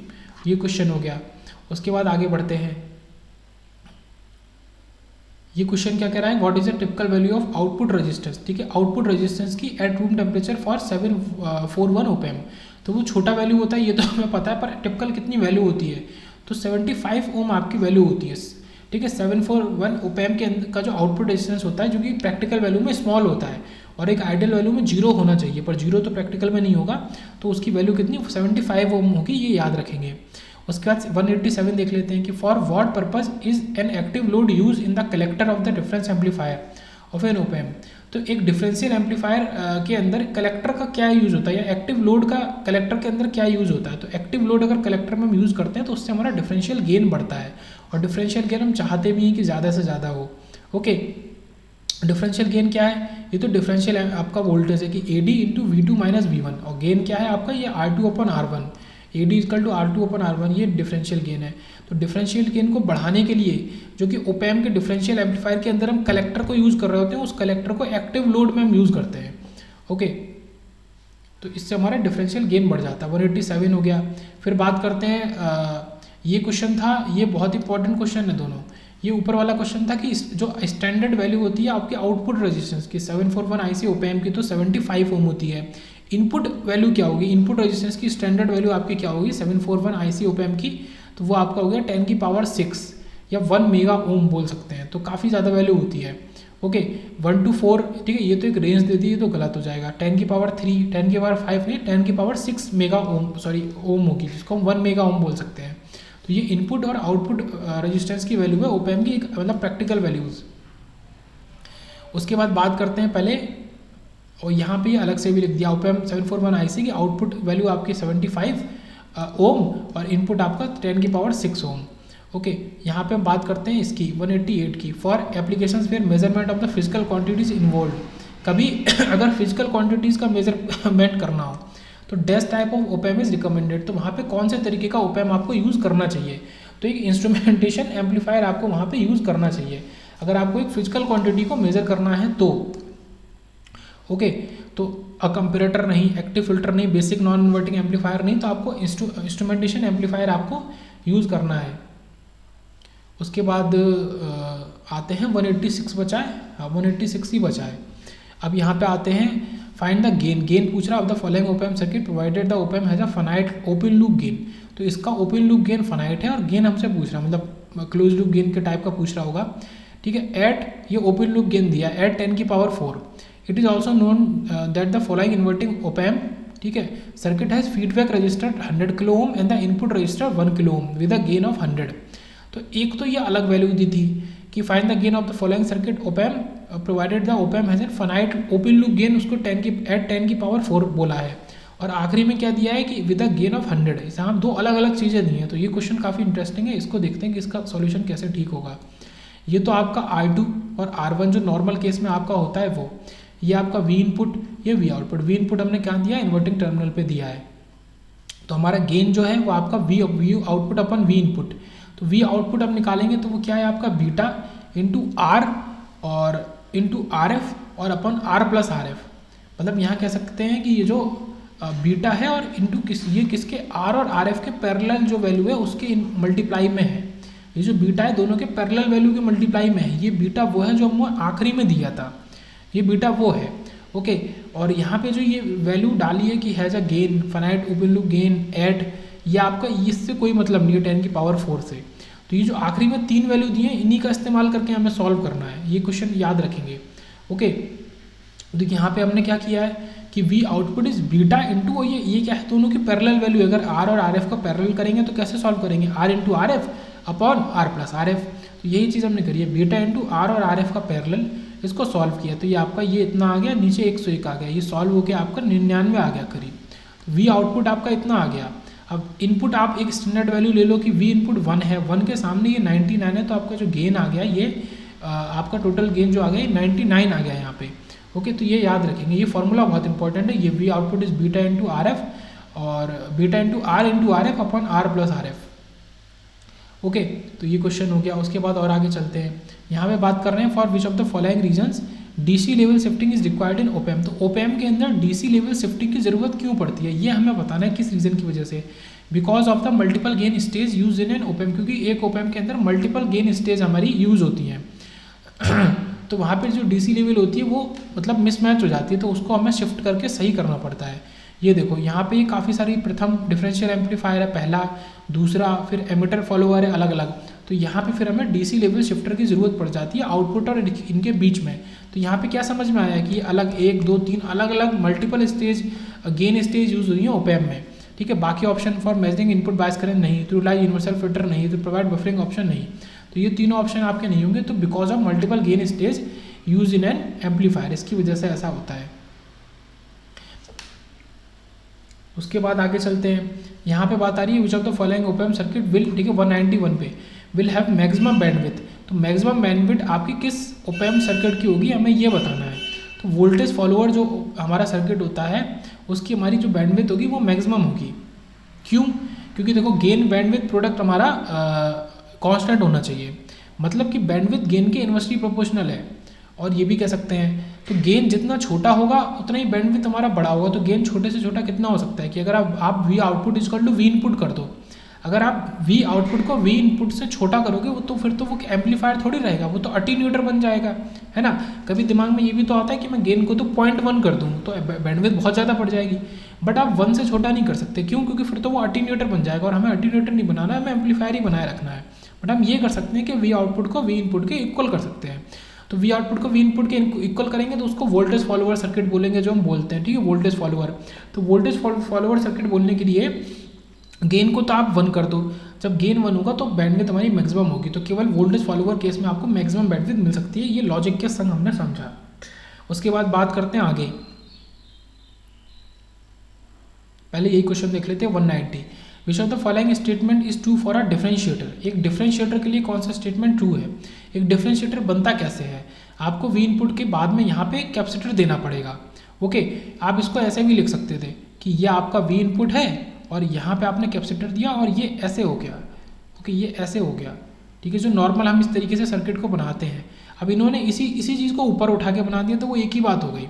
और आप इसी को इंटरचेंज कर दो, अगर आप यहाँ कैपेसिटर डालोगे और यहाँ पे आप इंडक्टर रजिस्टर डालोगे तो ये क्या हो जाएगा आपका, याद रखेंगे, इंटीग्रेटर हो जाएगा, ठीक है। इंटीग्रेटर और डिफरेंशिएटर में इतना डिफरेंस है, पोजीशन ऑफ कैपेसिटर डिफरेंस है। अगर आप फीडबैक में कैपेसिटर को डालेंगे तो वो एक इंटीग्रेटर होगा, और अगर आप फीडबैक में एक रजिस्टर को डालेंगे और यहाँ पे आप कैपेसिटर को डालेंगे एक इनपुट के बाद में, तो वो आपका क्या होगा, तो वो डिफरेंशिएटर होगा। क्योंकि यहाँ पे हमारा कौन सा वो बताना है कि कौन सा स्टेटमेंट ठीक है। तो differentiator produces a voltage output proportional to the voltage rate of change. अब डिफरेंशिएशन क्या होता है आपका, डिफरेंशिएशन ये होता है डी/dt। तो रेट ऑफ चेंज शब्द यहाँ पे आएगा आपके आउटपुट में, रेट ऑफ चेंज। तो रेट ऑफ चेंज आपका कहाँ आ रहा है, इस ऑप्शन में आ रहा है। तो डिफरेंशिएटर का आउटपुट क्या होगा, produces a voltage output proportional to the voltage rate of change के प्रोपोर्शनल होना चाहिए। ओके, तो ये आपका हो गया। जैसे कांस्टेंट है, ये कांस्टेंट वोल्टेज गलत हो गया। Differentiate produces a current output proportional, current output क्यों करेगा, ये तो बिल्कुल गलत है। और पहला वाला भी आपका ये गलत है। The differentiator of voltage output proportional to the product of the input voltage and time, ठीक है, प्रोडक्ट नहीं, डी/dt। हमें करना क्या है, डिफरेंशिएशन करना है ना। तो ऑप्शन बी हमारा यहाँ पे सही हो जाएगा। अब इन्होंने इसको बना के भी दिखाया है कि यहाँ पे हम सी दे रहे हैं, यहाँ पे आर है, फिर इसको सॉल्व कर आके तो वी आउटपुट हमारा -R2 इंटू सी। ये क्या है, टाइम कॉन्स्टेंट है। टाइम कांस्टेंट क्या होता है, यही होता है R इंटू सी, और dVdt अपॉन dt, ठीक है। ये डिफरेंशिएशन है और इसको बाहर टाइम कांस्टेंट से मल्टीप्लाई किया वी आउटपुट को। तो ये डिफरेंशिएटर का एक आउटपुट है, ये भी बहुत इंपॉर्टेंट है। ये जो टर्म है, ये आउटपुट का इक्वेशन ही बहुत इंपॉर्टेंट है। ये असल में अपने आप में क्या है, एक डिफरेंशिएटर का आउटपुट है। उसके बाद आगे बात करते हैं हमारे 192 पे कि CMRR of a differential amplifier is. तो आपका AD/AC होता है, ये सबको पता है। AD/ACM या AD/AC होता है, सबको पता है। तो मॉड AD/mod ACM या फिर 10 log base 10, जब आप इसको dB में लिखेंगे तो ये कुछ इस तरीके से हो जाएगा, बट यहाँ पे ये स्क्वायर होगा, ये याद रखेंगे। और ये स्क्वायर होने की वजह से ही बाहर आपका 20 बन जाता है, जबकि नॉर्मली आपके फॉर्मूलों में 20 बाहर नहीं होता, 10 बाहर होता है, बट ये स्क्वायर है इसलिए यहाँ पे 20 आया। 20 log base 10 AD/ACM dB, अगर dB में लिखेंगे तो नॉर्मल लिखेंगे तो AD/ACM। ओके, फिर यहाँ पे आता है, ये भी नोडल से आपका सॉल्व होगा कि इन the circuit configuration of the figure given below the output voltage VO1 minus VO2 is. इसका आउटपुट वोल्टेज आपको बताना है। तो 193 में देखते हैं यहाँ पे क्या कह रहा है, इन द सर्किट, ठीक है, वही था सर्किट कॉन्फ़िगरेशन के अंदर। द आउटपुट वोल्टेज हमें पूछा है, VO1 माइनस VO2 इज पूछा है, ठीक है। आउटपुट वोल्टेज क्या है, तो आपका एक V1 है, ये है, तो यही V1 आपका इस नोड पे भी होगा, क्योंकि किससे, वर्चुअल ग्राउंड के कॉन्सेप्ट से। ऐसे ये V2 जो नीचे वाला, ये आपका यहाँ होगा, ठीक है। ये सब क्या है, वर्चुअल ग्राउंड के कॉन्सेप्ट से। तो ये V1 माइनस V2 आप निकाल सकते हैं। ओके, तो ये लगाना है। अब एक हमें यहाँ पे नोडल लगानी पड़ेगी और एक नोडल हमें यहाँ पे लगानी पड़ेगी। देखो ये V1 और माइनस VO1, ओके, तो ये V1 minus VO1 upon 20 kilo ohm, और ऐसे फिर V1 और V2 को माइनस करेंगे तो 10 के। एक तो इक्वेशन ये आएगी, इसको सॉल्व करेंगे तो चलो इक्वेशन 1 ही आ गई। अब दोबारा बनाते हैं इक्वेशन तो ऐसे ही V2 माइनस VO2, तो देखो ये V2 और माइनस VO2, सॉरी हाँ ये रहे V2 माइनस VO2 ये रहा अपॉन 20 के। और ऐसे ही आपका जैसे इसको माइनस किया था, अब नीचे वाले से ऊपर वाले को माइनस करेंगे तो V2 माइनस V1 अपॉन 10 के। एक इक्वेशन ये बनाई, ये दो इक्वेशन बनाई। अब दो अननोन है, V1 आपका VO1 और VO2, और आपका V1 V2 भी नहीं पता है, तो एक तरफ तो आपने इनको रख लिया VO1 माइनस VO2, और दूसरी तरफ हमने जो भी बचा उसको रख लिया, तो सॉल्व होकर वो खुद ही आपको आंसर दे देगा 5V1 माइनस V2। तो देखो आसान था। आसान कैसे था, पहले तो आपको यहाँ पे लाना पड़ेगा V1 और V2 को, जो V1 V2 ये लिखे हैं तो आपको यहाँ पे V1 और V2 को लाना पड़ेगा, ओके, इन पॉइंट्स पे। फिर आपको दोनों पॉइंट्स पे आपको नोडल लगानी पड़ेगी, और ये माइनस VO1 अपॉन दिस, और फिर जैसे ये माइनस VO2 अपॉन दिस, तो फिर तो सॉल्व हो ही जाएगा। तो 5V1 माइनस V2। उसके बाद यहाँ पे आता है 195 पे, in an ideal open circuit which of the following statement is true. कौन से स्टेटमेंट हमारे सही होंगे हमें ये बताना है। तो it has infinite open loop gain, तो इसका ओपन लूप गेन इन्फिनाइट होता है, ये हमें आइडियल केस में पता होता है। इसका आउटपुट इंपिडेंस इन्फिनाइट होता है तो वो जीरो होता है, तो इस वजह से ये वाला गलत हो गया। It's input impedance is zero, तो ये भी उल्टा बोल दिया, इन्फिनाइट होता है वो जीरो बोल रहा है, ये गलत हो गया। और इसकी बैंडविड्थ लिमिटेड होती है 5 किलोहर्ट्ज़ तक, तो ऐसा भी नहीं होता, बैंडविड्थ भी उसकी इन्फिनाइट होती है। और यहाँ पे जो इनपुट ऑफसेट वोल्टेज होता है वो और जीरो होता है, ओके, दो चीज़ें जीरो होती है हमारी। और फेज शिफ्ट छोड़ दो, और यहाँ पे जो आउटपुट इंपिडेंस है वो जीरो है, और आपका इनपुट ऑफसेट वोल्टेज है, ये दो चीज़ें जीरो हैं, बाकी सारी चीज़ें हमारी इन्फिनाइट है, स्लू रेट भी इन्फिनाइट है हमारा, ओके। उसके बाद यहाँ पे आते हैं कि the circuit configuration shown in the figure generate, क्या जनरेट करेगा। देखो ये तो आपका क्या है, एक ये वाला, इसमें क्योंकि ऊपर आपका सी है, मैंने बताया था अगर ऊपर फीडबैक में सी हो तो आपका वो इंटीग्रेटर सर्किट हो गया, तो ये तो इंटीग्रेटर है। और ये फिर आपका नॉर्मल ओप एम्प है, तो ये हमारा ट्रायंगुलर वेव और स्क्वायर वेव जनरेट करेगा, ओके। कैसे, ये तो आपका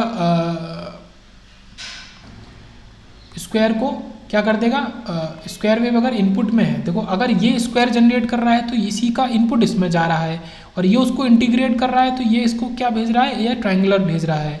मतलब अगर ये जनरेट करेगा, इफ़ मैं खुद पूछ रहा हूँ कि अगर ये वाला आपका जनरेट करेगा स्क्वायर वेव, और वो स्क्वायर वेव इसके इनपुट में जाएगी, और एक इंटीग्रेटर स्क्वायर वेव के साथ में क्या करता है, उसको ट्रायंगुलर बना देता है, तो यही बात हो गई। तो यही आपका एक फिट बैठेगा केवल, कि ये आपका स्क्वायर वेव को ट्रायंगुलर बना देगा।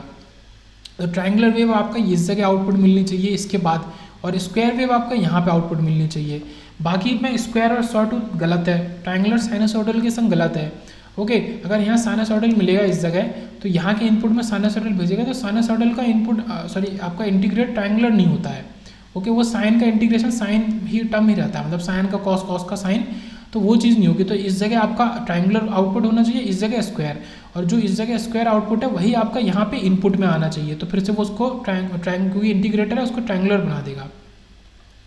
उसके बाद आते हैं क्वेश्चन नंबर इसमें कि the circuit shown in the figure, ये क्या सर्किट है आपको ये बताना है, ओके। तो ये दोनों आपके सीरीज़ में है, ये याद रखेंगे, ये सीरीज़ में है, और ये कहाँ है आपके फीडबैक में, और ये आपका पैरेलल में है। आपके ये कहाँ है, ये आपके इनपुट साइड में, ओके। तो ये आपका वीन ब्रिज ऑसिलेटर हो गया, ये याद रखेंगे कि यहाँ पे C1R1 और C1R1 के अलग अलग दो पेयर हैं, एक पेयर सीरीज में है और एक पेयर आपका पैरेलल में है। तो ये वीन ब्रिज ऑसिलेटर हो गया, और वीन ब्रिज ऑसिलेटर का आपका फ्रीक्वेंसी क्या होती है 1/2 पाई RC, ओके। इसी के संग अगर हम इसकी RC फेज शिफ्ट ऑसिलेटर की देखें, phase shift RC phase shift oscillator, तो वहाँ पे क्या होगी फ्रीक्वेंसी, यही होगी 2 RC, और यहाँ पे √6 और आ जाता है। अगर हम किसकी बात कर रहे हैं, RC फेज शिफ्ट ऑसिलेटर की, √6 अलग से आ जाता है, और अगर √6 नहीं है तो वो आपका वीन ब्रिज ऑसिलेटर हो गया। उसके बाद ये पूछ रहा है, ये भी बहुत इंपॉर्टेंट क्वेश्चन है, डायरेक्ट वो डायग्राम देके पूछ रहा है कि the circuit shown in the given figure है, ये कौन सा सर्किट होगा आपका। तो ये आपका एक डायोड आपका यहाँ है, और ये दूसरा डायोड आपका यहाँ है, ये याद रखेंगे, ये दो डायोड है आपके। अगर दोनों डायोड ऑन होंगे तो आपका I2 काम ही नहीं करेगा, इसको पाथ मिल जाएगा एक यहाँ से जाने का, यहाँ से करंट गई, ये गई, और फिर इस डायोड के थ्रू, फिर इस डायोड के थ्रू, तो I2 हमारा काम नहीं करेगा। बट अगर आपका एक भी डायोड ऑफ है, जैसे कि ये ऑफ है, तो नहीं, यहाँ से नहीं जा सकता, फिर आपकी करंट ऊपर से ही जाएगी।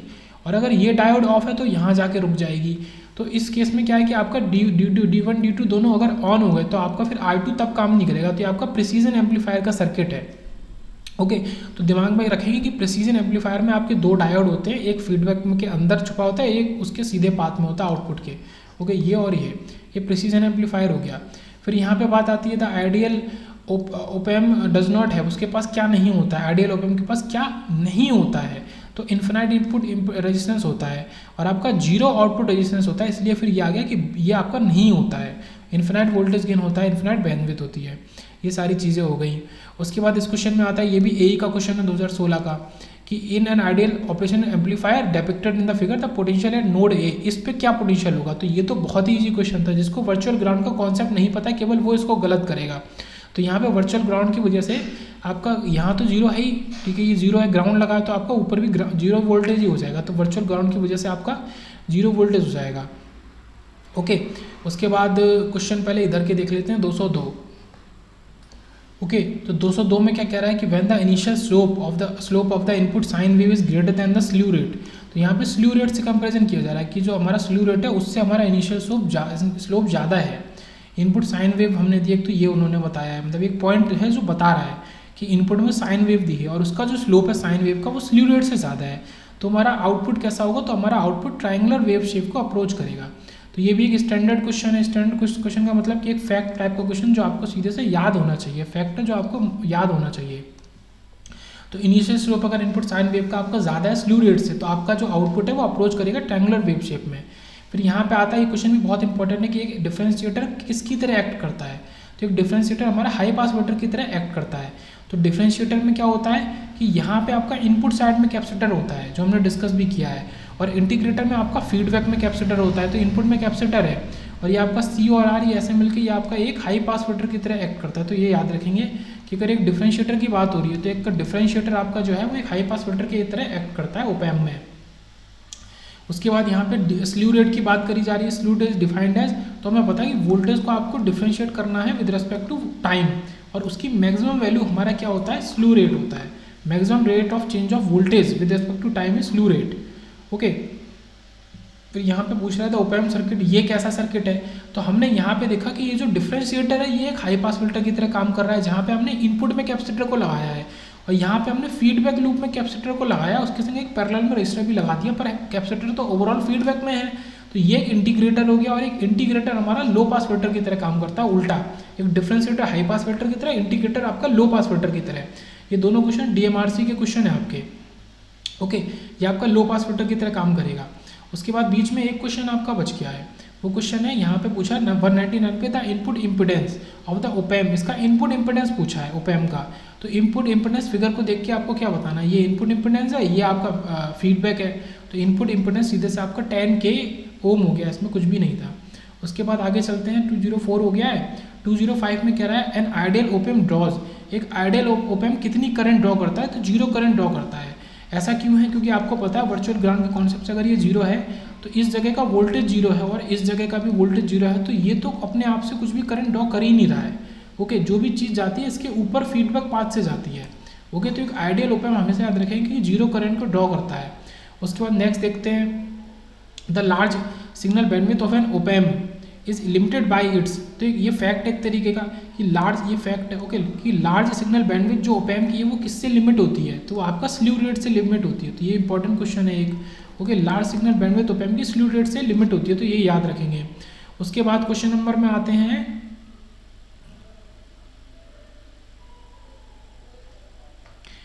इस क्वेश्चन को छोड़ दे, टाइमर आईसी के अंदर आते हैं, इसको देखते हैं। विच of the following devices can be use for generating a PWM signal. तो पल्स विद मॉड्यूलेशन सिग्नल अगर आपको बनाना है तो कौन सी डिवाइस बना सकती हैं। ओके, पल्स की विद को चेंज करना तो आपका कंपैरेटर कर सकता है, 555 टाइमर कर सकता है, काउंटर और मैग्नीट्यूड कंपैरेटर, ये सारे के सारे डिवाइसेस आपका एक PWM सिग्नल को जनरेट कर सकते हैं। मतलब पल्स तो आप इनपुट में दोगे और फिर आपको वो डिफरेंट पल्स विद के आपको सिग्नल मिलेंगे। ओके, इसको देखते हैं क्वेश्चन नंबर 209 को। ये UPPCL वही AE इलेक्ट्रॉनिक्स में पूछा था कि इफ़ V1 इजकल टू 0.5 और V2 इजकल टू आपका ये भी 0.5 है, V1 V2 ये जो दिए हैं ये दोनों 0.5 आप दे रहे हैं, और ओवरऑल ये इनपुट जा कहाँ रहा है, ये आपको नेगेटिव टर्मिनल पे जा रहा है। Okay, then the value of V output, तो हमसे वी आउटपुट की वैल्यू पूछी है। तो वी आउटपुट आप देखो, वी आउटपुट को निकालने के लिए आपको दो लूप अगर लोगे, दोनों को ऐड कर दो। देखो एक तो ये ग्रीन वाला आपको दिख रहा होगा, आप ऐसे ऊपर वाले से गए और इसके थ्रू इधर चले गए। एक आपको ये ऑरेंज वाला दिख रहा होगा, ये आप नीचे वाले के थ्रू गए। वी आउटपुट क्या होगा आपका -500/50 V1, दोनों ही माइनस। क्यों?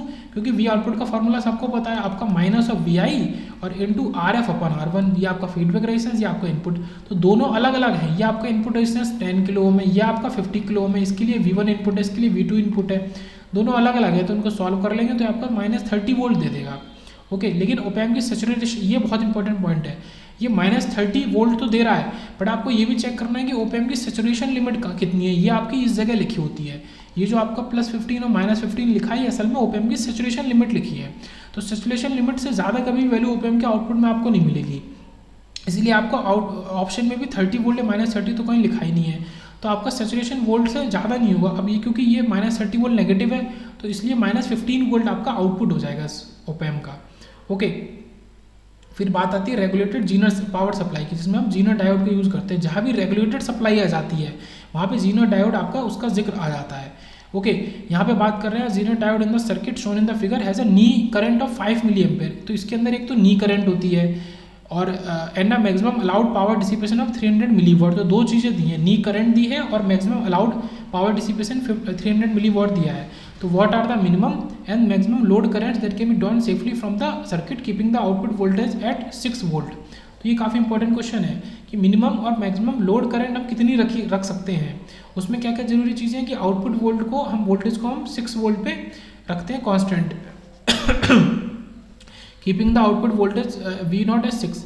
नी करंट हमें दी है और 300 मिलीवॉट की पावर डिसिपेशन दी है। तो देखो यहाँ पे हम PZ लगाते हैं, पावर डिसिपेशन किसके थ्रू होगा आपका, इसके जीनर डायोड के थ्रू, आपका जीनर डायोड है। ओके, और यहाँ पे एक चीज़ आपकी इंपॉर्टेंट है, जीनर डायोड के थ्रू जब आप पोलरिटी बनाते हैं, जैसे नॉर्मल डायोड की बात करता हूँ, ये नॉर्मल डायोड है। नॉर्मल डायोड में ये आपका नेगेटिव होगा, ये पॉजिटिव होगा, क्योंकि ये पॉजिटिव P होता है, ये एन साइड होती है। पर जीनर डायोड आपका इसके अपोजिट होता है, ये आपका जीनर डायोड है। ओके, जीनर डायोड में अगर आप पोलरिटी बनाएंगे तो ये जो नेगेटिव वाली साइड है, ये पॉजिटिव, नेगेटिव वाली साइड पे आपको पॉजिटिव पोलरिटी मिलेगी और यहाँ नेगेटिव पोलरिटी मिलेगी। देखो यहाँ भी ऐसा ही लगाया हुआ है। तो ये बहुत इंपॉर्टेंट पॉइंट है आपके जीनर डायोड का कि पोलरिटी के आपकी सिम्बल्स कैसे कैसे होंगे। यहाँ से हम IZ मैक्स निकालेंगे, तो IZ मैक्स जीनर डायोड से मैक्सिमम करंट कितनी जाएगी, जितनी उसकी पावर है अपॉन वोल्टेज 6 वोल्ट है, तो 50 मिली एम्पेयर हो गया। तो 50 मिली एम्पेयर हो गया। अब ये 50 मिली एम्पेयर आपके दो पार्ट में डिवाइड होगी। ओके,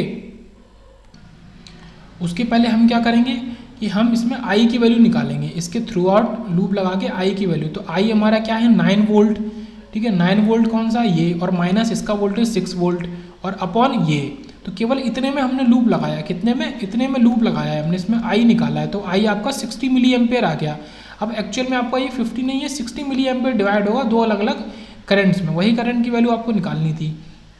तो देखो I आपका IL मिनिमम, यहाँ पे ये फॉर्मूले बहुत इंपॉर्टेंट है। IL मिनिमम इज I जो लूप की करंट है माइनस IZ मैक्सिमम। मतलब अगर आप लोड की करंट निकालना चाहेंगे, लोड में मिनिमम करंट कब जाएगी, जब जीनर डायोड में मैक्सिमम करंट जाएगी। अरे आप ये समझो, बहुत ही ऑब्वियस सी बात है कि ये आपकी करंट है I, एक करंट इसमें जा रही है जो कि IZ है, एक करंट इसमें जा रही है जो IL है, जो कि इधर चली जाएगी घूम के। तो I आपकी IZ और IL में घूमेगी। ओके, अब आपकी I अगर आप इसी देखो, इसको आप इन दोनों को यहीं से निकाल सकते हैं कि I = IL + IZ। ठीक है, इतना तो करंट आपका नोडल आपको पता है, करंट जो डिवाइड हो रही है I आपकी IL और IZ में डिवाइड हो रही है, तो दोनों का सम आपको I दे रहा है। I आपने इंडिविजुअल निकाल ली है। IL मिनिमम एक जगह आपको ये वैल्यू दी है, सॉरी IZ मिनिमम, नी करंट इसको दी है, एक जगह ये वैल्यू आपको दी है। अब आपको IL की वैल्यू निकालनी है, मिनिमम और मैक्सिमम करंट। तो आप IL कैसे निकाल सकते हो, IL क्या बन जाएगा I - IZ। तो देखो यहाँ पे क्या किया है, IL = I - IZ, वही किया है। अब आप ये समझो कि इसी में अगर मैं देखूँ I = IL + IZ, अगर मैं IZ को मिनिमम कर दूँ तो फिर IL की मैक्सिमम वैल्यू मिल जाएगी आपको। ऑब्वियस सी बात है कि दोनों का सम तो एक ही इक्वल ही रहेगा हमेशा, वो तो 6 जो भी यहाँ पे 60 मिली एम्पेयर इसी के इक्वल रहेगा। और अगर IL को मैं और IZ को अगर मैं मिनिमम कर रहा हूँ तो IL मैक्सिमम मिलेगी, और अगर IZ को मैक्सिमम कर रहा हूँ तो फिर IL मिनिमम मिलेगी। मतलब इसके लिए मिनिमम, उसके लिए मैक्सिमम, इसके लिए मैक्सिमम, उसके लिए मिनिमम। तो देखो यहाँ पे यही चीज़ हुई है, यहाँ पे क्या हुआ है कि आई एल मिनिमम अगर निकालनी थी आपको तो आई माइनस आई जेड मैक्सिमम हमने यहाँ से निकाली जो पी जेड मैक्सिमम दिया है, तो 60 माइनस 50 तो 10 मिली एम्पेयर आ गई। तो 10 मिली एम्पेयर क्या है, लोड की मिनिमम करंट की वैल्यू।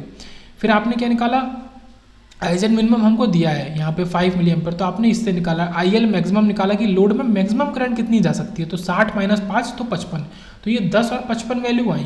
तो यहाँ पे चीज़ों को याद करने से ज़्यादा बेहतर है कि इस सर्किट में घूमना सीखेंगे, सर्किट में क्या क्या चीज़ें कैसे हो रही हैं।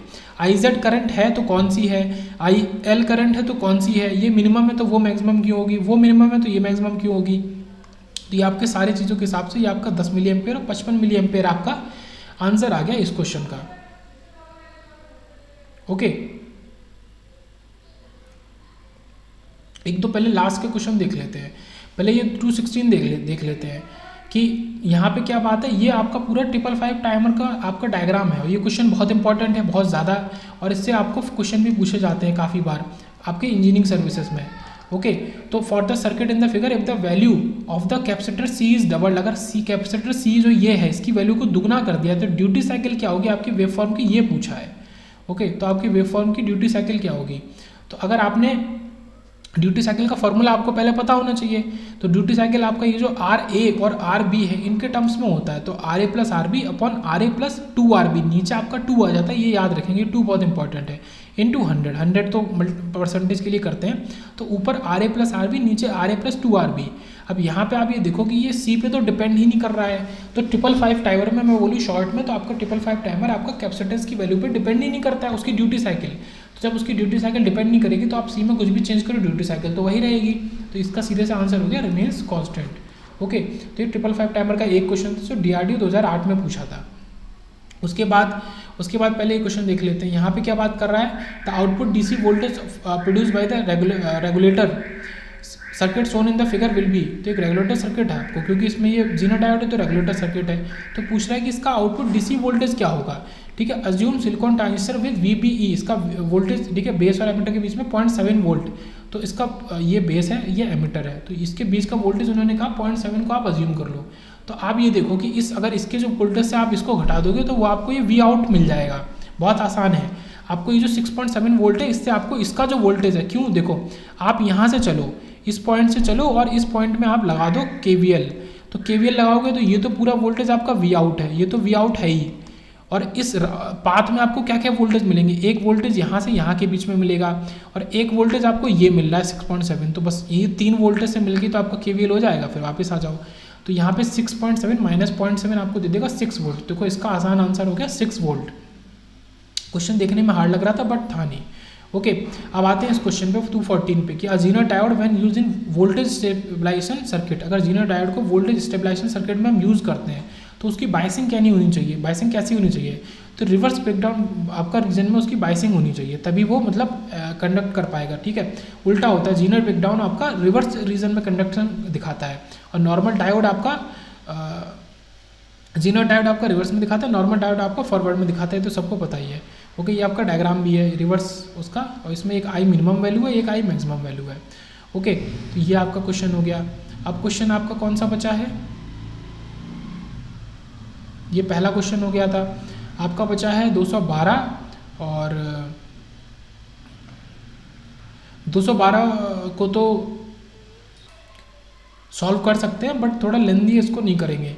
ओके, यहाँ पे क्या पूछा 900 ओम में आपसे पूछा वोल्टेज, अब इसमें वोल्टेज पूछा तो इसका वोल्टेज जो होगा वो कुछ ये जो इसका 10 वोल्ट वोल्टेज है इसका इससे थोड़ा सा कुछ कम होगा। अब इसके लिए हमें यहाँ नोडल लगाना पड़ेगा, यहाँ पे वोल्टेज निकालना पड़ेगा, इसका 20 दिया है इसका 10 दिया है, यहाँ 35 है, अलग अलग वोल्टेज है, यहाँ नोडल लगाओगे तो ये क्या हो जाएगा, कैसे शॉर्ट में अगर कहें तो Vx minus 35 upon 500, Vx minus 20, Vx minus 10 upon 1 kilo ohm, फिर आप Vx निकालोगे, फिर आप यहाँ का Vy निकाल सकते हो। ये सब सॉल्व कर आके तो आपका कुल मिला के अगर बात करें तो ये जो Vy है ये आपको 9.47 वोल्टेज आएगा, 10 वोल्ट से थोड़ा सा कम आएगा।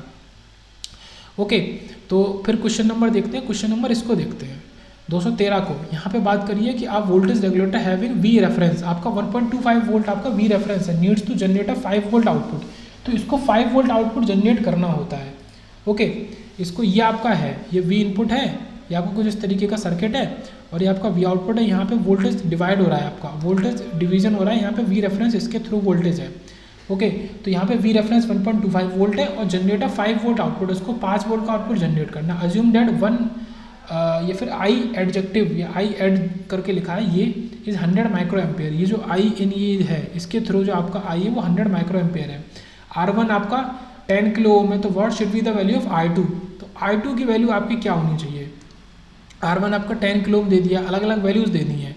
ओके, और यहाँ पे हमको इसके थ्रू वोल्टेज भी दे दिया। ये 10 किलो ओम के थ्रू जो वोल्टेज है वो 1.25 वोल्ट है और हमसे I2 पूछा है। ओके, तो वी आउट 5 वोल्ट है, तो R2 हमसे पूछा है। R1 की और वी रेफरेंस की वोल्टेज अलग अलग वैल्यू दी है, जो मैंने ऊपर लिख भी दी है। ओके, ये 10 किलो ओम, ये 1.25 मैंने लिख दिया है। तो यहाँ पे क्या होगा, जो आपका एक्चुअल वी आउटपुट वोल्टेज है वो किसके इक्वल होगा? एक तो 1.25 वोल्ट जो इसका R1 का वोल्टेज है प्लस I2 का वोल्टेज। उसको कैसे लिखेंगे? उसको आप अलग अलग तरीके से लिखेंगे, इस पूरे को डिवाइड करके। तो ये आपका 1.25 वोल्टेज इंटू, ठीक है, I2 अपॉन 10 इंटू 10 की पावर 3, मतलब 10 किलो ओम। और इसमें क्या प्लस करेंगे? जो एक करंट है, ओके, ये जो 100 आपकी माइक्रो एम्पेयर जो करंट दी थी ये प्लस करेंगे। ये जो करंट दिए यहाँ पे, ये IADJ 100 माइक्रो एम्पेयर। तो कुल मिला के यहाँ पे क्या बात आ रही है कि आप जब इसको सॉल्व कर रहे हैं 5 इक्वल टू 1.25, अभी जो बची हुई वैल्यू है ये आपकी कुछ वैल्यू है और उस वैल्यू के अंदर से आपको 16.66 किलो ओम निकाल के लाना है। तो इसमें एक तो करंट हमने मल्टीप्लाई कर दी और इसमें फिर ये वैल्यू कर दी 1.25 और अपॉन 100 इंटू 10 की पावर 3 और इंटू R2। तो इसमें दो वोल्टेज की वैल्यू है, एक तो ये जो करंट है, ये करंट एक बार मल्टीप्लाई हो रही है R2 से, तो I इंटू R क्या होता है? वोल्टेज होता है, ठीक है। एक ये वोल्टेज है, एक इसका वोल्टेज है 1.25, अलग अलग वोल्टेज है। और ये भी आपका 1.25 अपॉन ये भी आपका वोल्टेज की वैल्यू ही हो गई। तो क्योंकि ये नीचे रेजिस्टेंस की वैल्यू है और ये रेजिस्टेंस की वैल्यू है, तो रेजिस्टेंस कैंसिल होकर ये वोल्टेज की वैल्यू है 1.25। तो ये सॉल्व हो गया आपका 16.66 किलो ओम इसका आंसर आ जाएगा। तो इस क्वेश्चन का आंसर आपका 16.66 किलो ओम हो गया। ओके, अच्छा, ये वाला क्वेश्चन तो डिटेल में देख ही लिया था, ये पहला वाला IZ मिनिमम, ठीक है। इसमें सबसे ज़्यादा इंपॉर्टेंट बात क्या थी ना कि इधर से I भेज रहे हैं, वो आपने निकाला। अब ये I दो चीज़ों में डिवाइड हो रही है और यहाँ में जो कंडीशन बनाते हैं, ये बड़ी सी इक्वेशन करके लिखते हैं लोग, इसमें काफ़ी कन्फ्यूज हो जाते हैं। एक इक्वेशन ये है, ठीक है, IL मिनिमम और IZ मैक्सिमम, एक इक्वेशन ये है। अरे ये बहुत सिंपल है, यहाँ पे सीधे से लॉजिक लगा है कि IL प्लस IZ के इक्वल है। अब आप एक चीज़ को इधर ले लो और उधर को I को भेज दो, और फिर उसमें से एक को मिनिमम करो तो दूसरा मैक्सिमम अपने आप हो जाएगा, एक को मैक्सिमम करोगे दूसरा मिनिमम अपने आप हो जाएगा। ओके, तो अब आपका एक क्वेश्चन बचा है, केवल लास्ट क्वेश्चन बचा है इसका कि 211, ये ISRO 2007 का क्वेश्चन है कि 6 volt zener diode shown in the figure has a zero zener resistance and a knee current of 5 milliampere. तो देखो IZ मिनिमम जो है, नी करंट क्या होती है? नी करंट आपका IZ मिनिमम होता है। इसको मैं यहाँ पे लिख भी देता हूँ, ये आपका I नी है, ये नी करंट ही आपका IZ मिनिमम करंट होती है। ओके, तो ये 5 मिली एम्पेयर दे दी, उसका वोल्टेज 6 वोल्ट दे दिया। अब हमसे क्या पूछा है कि the minimum value of R so that the voltage across it does not fall below 6 volt. तो इस फिगर में हमें ये बताना है, ये है कि R की मिनिमम वैल्यू क्या हो ताकि इसके अक्रॉस जो वोल्टेज है वो मिनिमम आपका 6 वोल्ट से कम ना जाए वोल्टेज। तो R की वैल्यू क्या होनी चाहिए? तो हमने ये यहाँ पे लगाया, देखो यहाँ पे समझेंगे कैसे कर रहे हैं। तो ये आपका पहले तो इसमें जो हम सिंपल बेसिक करते हैं कि इसके थ्रू I को निकाल लो। I को निकालने के लिए आपका 10 माइनस 6 और अपॉन ये रजिस्टेंस 50। तो देखो 80 मिली एम्पेयर आ गई आपकी I। ओके, अब IZ मिनिमम आपको दी है, अब आपको वही लॉजिक लगाना है कि ये I आपका एक तो इसमें जाएगी, किसमें? IZ, और एक आपका IL में जाएगी। तो यहाँ से हमें क्या निकालना है? हमने निकाला है पहले IL मैक्सिमम निकाला है, तो वो I माइनस IZ मिनिमम के इक्वल हो जाएगी, है ना। ये IL का मैक्सिमम वैल्यू, हमें मैक्सिमम वैल्यू क्यों निकालना है? क्योंकि हमें ये बताना है कि यहाँ पे जो वोल्टेज है वो कम से कम इतना मेंटेन होके रहे। तो इसके थ्रू जो लोड है, इसके थ्रू जो करंट है वो भी हमारी मैक्सिमम होनी चाहिए। तो IL मैक्सिमम हमने निकाली, 75 मिली एम्पेयर आ गई कि इस 80 में से हमारी 75 मिली एम्पेयर तो इस लोड में चली गई और 5 मिली एम्पेयर इसमें चली गई जो इसका मिनिमम वैल्यू है। ऑब्वियस सी बात है, 5 और 75 को जोड़ोगे तो 80 आ जाएगा। अब हम इससे RL मिनिमम की वैल्यू निकालेंगे, क्यों? क्योंकि करंट और रजिस्टर एक दूसरे के इन्वर्सली प्रोपोर्शनल है। वही यहाँ पे भी वही लॉजिक लग रहा है, अगर हमारा करंट मैक्सिमम होगी तो उसके थ्रू रेजिस्टेंस मिनिमम होगा, और इसको तो हमको 6 वोल्ट पे बनाए रखना है। तो VL को 6 कर दिया, IL मैक्सिमम को 75 मिली एम्पेयर कर दिया। तो इससे हमारा आंसर क्या आ गया? इससे हमारा आंसर आ गया 80 ओम। ओके, तो 80 ओम आपका आंसर आ गया। तो 80 ओम फाइनल आंसर हो गया इस क्वेश्चन का। तो इस तरीके से जीनो डायोड वाले क्वेश्चन भी आसानी से सॉल्व किए जा सकते हैं, ज़्यादा इसमें कोई दिक्कत वाली बात नहीं है।